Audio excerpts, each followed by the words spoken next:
ആ എവിടെ തേങ്ങ എവിടെയാ?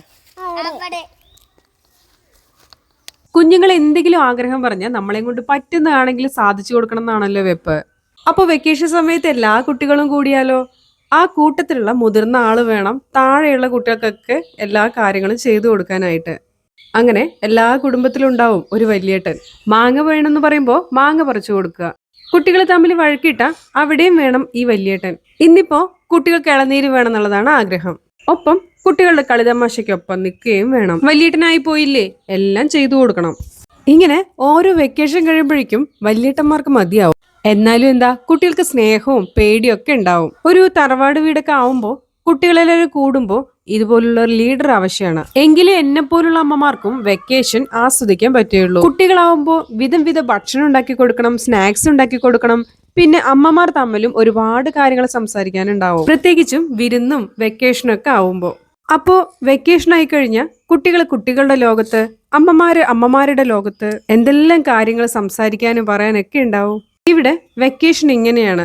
രാവിലെ എണീക്കുമ്പോഴും ഭക്ഷണം കഴിക്കുമ്പോഴും ഉറങ്ങുമ്പോഴും മാത്രമേ അമ്മമാരും കുട്ടികളും തമ്മിൽ കാണാറുള്ളൂ. ബാക്കിയൊക്കെ ഈ വല്യേട്ടന്മാരാണ് കുട്ടികളെ കൈകാര്യം ചെയ്യുന്നത്. പുഴയിലും തൊടിയിലും തോട്ടിലൊക്കെ പോകുമ്പോൾ ഒരാൾ ശ്രദ്ധിക്കാനുള്ളത് നല്ലതാണല്ലോ. അതുകൊണ്ട് അമ്മമാർക്കും ഈ വല്യേട്ടനെ സോപ്പിട്ട് നിന്നിട്ടേ കാര്യമുള്ളൂ. കുഞ്ഞുങ്ങളെ നോക്കണേ എന്നുള്ള സ്നേഹത്തോടെയുള്ള ഉപദേശം. കുട്ടികൾക്കും കുടുംബത്തിൽ നിന്നും അനുസരണ പഠിക്കാനുള്ള ഒരു അവസരം. അത് സ്നേഹത്തോടെ വല്യേട്ടന്മാര് പറയുമ്പോൾ അവർക്ക് അനുസരിക്കാതെ നിവൃത്തിയില്ലല്ലോ.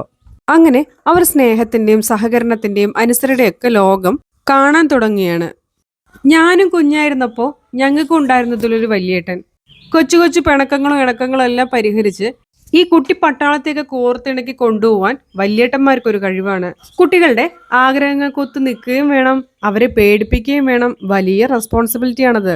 കുട്ടികൾ എന്തെങ്കിലും അബദ്ധത്തിൽ പോയി ചാടിയാൽ അതിന്റെ ഉത്തരവാദിത്വം വല്യേട്ടന്മാർക്കാണ്.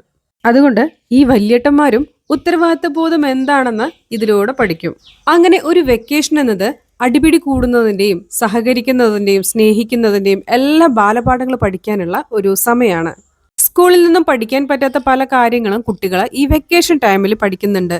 മത്സരബുദ്ധിയും സഹകരണ മനോഭാവവും ഒക്കെ കുട്ടികൾക്ക് ഈ വെക്കേഷൻ ടൈമിൽ എല്ലാ കുട്ടികളുമായി ചേർന്ന് കളിച്ച് രസിക്കുന്നതിലൂടെ കിട്ടുന്നുണ്ട്. പലപ്പോഴും എനിക്ക് തോന്നിയിട്ടുണ്ട് ഓരോ വെക്കേഷനും സ്വഭാവ രൂപീകരണത്തിന്റെ കൂടി ഒരു കാലഘട്ടമാണ്. പ്രത്യേകിച്ചും ഇന്നത്തെ കാലഘട്ടത്തിൽ ഇതുപോലുള്ള ഒത്തുചേരലുകള് കുട്ടികൾക്ക് മാനസികമായിട്ടും ശാരീരികമായിട്ടും ഒരുപാട് മാറ്റങ്ങൾ ഉണ്ടാക്കുന്നുണ്ട്. വളരെ നല്ല മാറ്റം. ഇവിടെ അമ്മമാർക്ക് ഉച്ചയൂണിനുള്ള ഇല വെട്ടാനുള്ള സമയമാണ്.